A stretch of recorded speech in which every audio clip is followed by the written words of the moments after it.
because of the wind. So I decided to read the poem that I've written. It's kind of based on fire ecology, which is, if you know the New Jersey pine barrens, they burn frequently, and actually we wouldn't have pines there if it weren't for the fact that they burn.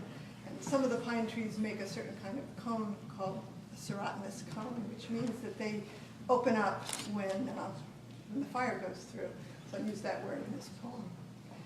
It's called The Phoenix Life. And the other thing about this poem is that I tried to write it for 10 years, and then my son's girlfriend posted something on Facebook, and then the poem came out the next hour. It's called The Phoenix Life. For A, who said, reborn from the ashes again, like a bucking phoenix.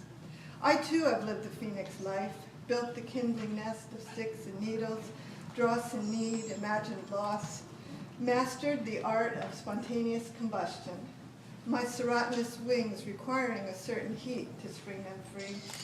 I was a phoenix, or an arsonist, specializing in bridges. Well, one bridge, that is, the one it would hurt me most to burn. I'd watch the embers and the ashes drift, the roadbed and its trusses sink, realize I'd stranded myself, abandoned myself on an island. Ashes taste like metal in the teeth. You have to eat them to grow green. I learned this from the pitch pine and the tender orchids who find the fresh burned patch. Like them, I love the tabula rasa of clean white sand, the delicate beginning of things, the balm of wings, the space to breathe, the outstretched and gentle palm, the forgiving fingers of my lover's hand.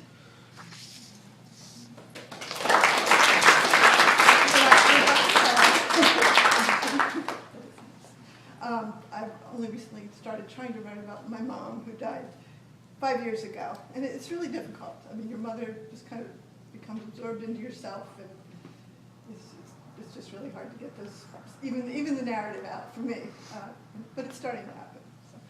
So, I did this next poem based on a prompt from my mother's table, and that's the title it has so far.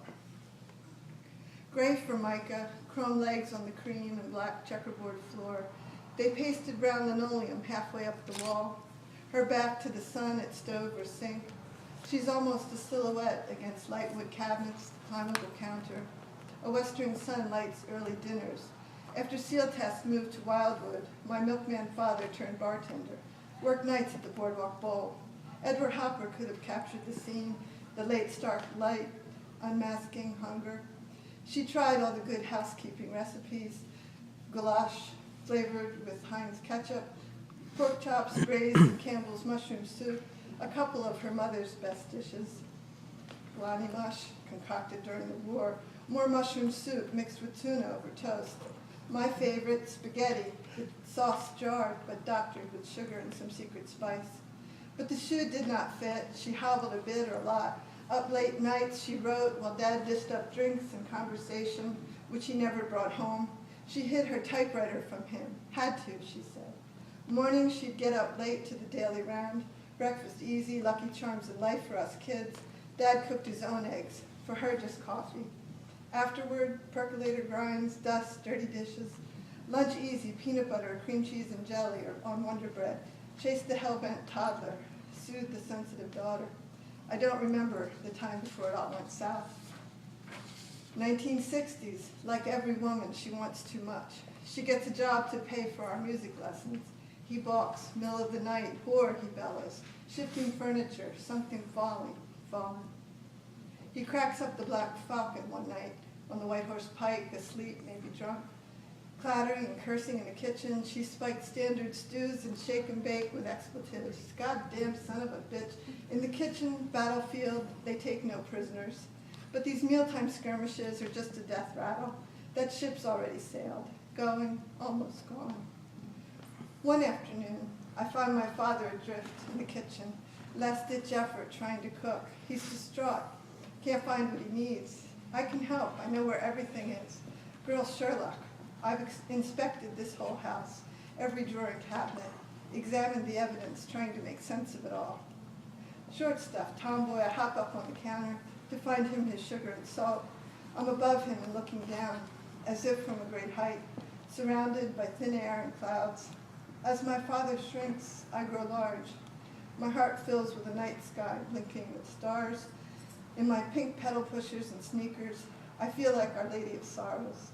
I can only love and pity my father. He can't help being so small. My mother can't help being hungry, but I know it's too late. Whatever he puts on the table won't be enough. 12 years old, even I understand. Some things no doctoring can fix.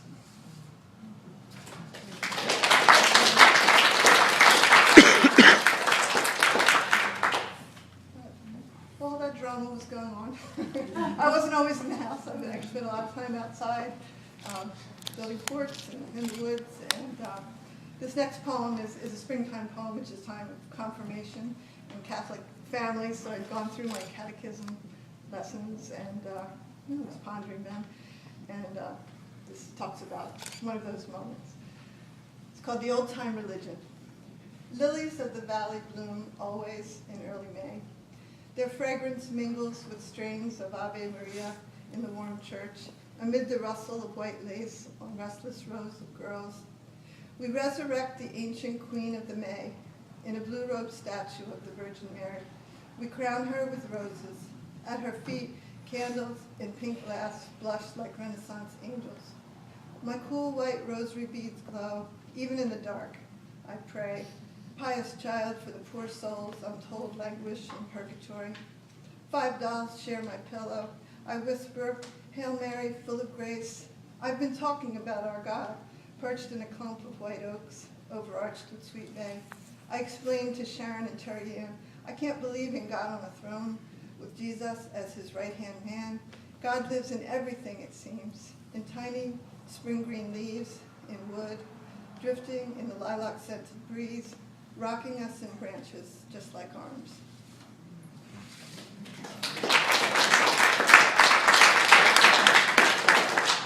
I wrote this next poem at a poetry getaway, and I just want to make a plug for Murphy's writing seminars. There's these great poetry getaways down in Galloway, and it's a weekend of poetry and all kinds of writing and dancing and good food. It's really a great time. This poem was actually inspired by a conversation I overheard at the getaway. Eavesdropping. Lakes and ocean are more interesting, he says to the woman who lives on a river. Wishing for any kind of water view, I consider the one confined, the other boundless, the third different with each immersion. How does she find the river view, this woman who lives on a river? How does she bear the insistent flow? Does she mourn the passage of trees, uprooted by winter floods? Does she wish to freeze frame some perfect confluence of current and light? Does this woman think of her children, her grandchildren, how they move and shift and flow toward destinies she might never know? And my mom loved wolves, and she sometimes, maybe she was crazy, I don't know. She was my mom, so I just couldn't get straight. But she said sometimes she could sense this wolf presence near it. And maybe that's why one night when I was drifting off to sleep, I had this scene of wolves sitting around, and I wrote a sonnet based on that little vision. It's called A Visitation by Wolves. A pack of wolves appeared to me tonight, a vision or perhaps a waking dream. Beneath the chilly curve of sky they wait for me, wild kin, they wonder where I've been. A half moon frosts their fur with frozen light. White stars are spilled like sugar overhead. The sky shines black, its ebony incites a quietness of spirit. Wolves all spread in solemn circles on this sacred ground. The winter-hardened tundra, wide and stark, and open as mine should be. Deepest heart exposed to wisdom older than the wind, while clouds of heated breath suffuse the dark. I learned that sitting silent is an art.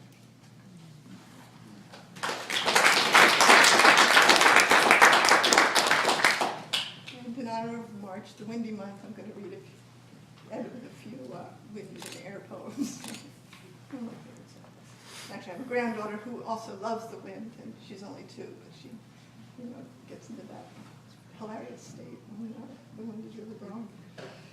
This one is called Of Wind and Weight. Yesterday, doors and windows open, I let the March lime wind have the run of the house.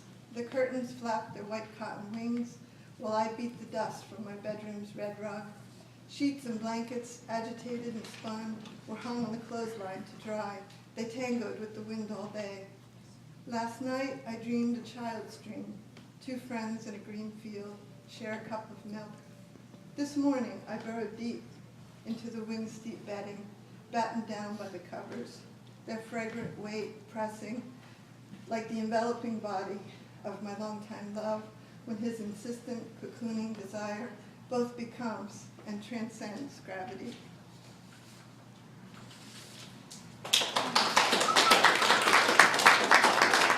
Now, a little one, and when the air is light, and I don't know, maybe I'm sensitive to it, low pressure system is coming in, it just feels, I call it wifty, and that's what I've named this poem. The air gets wifty.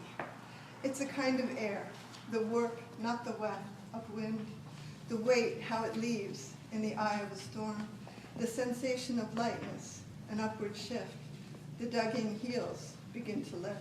The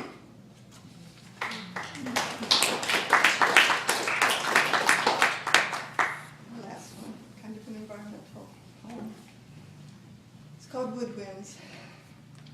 Stars hang, fruits on ebony limbs, black rivers of wood bear up the night. A deep indigo sky nets the world, encumbered by desire, the envy of form. Rivulets of wood diminish infinitely, flushed with air, veins in a black tented body. Molecules of breath intermingle and birth the press of air, the winds we wade. Sap and wood, muscle and blood, we envelop the world in the blessed sky blanket.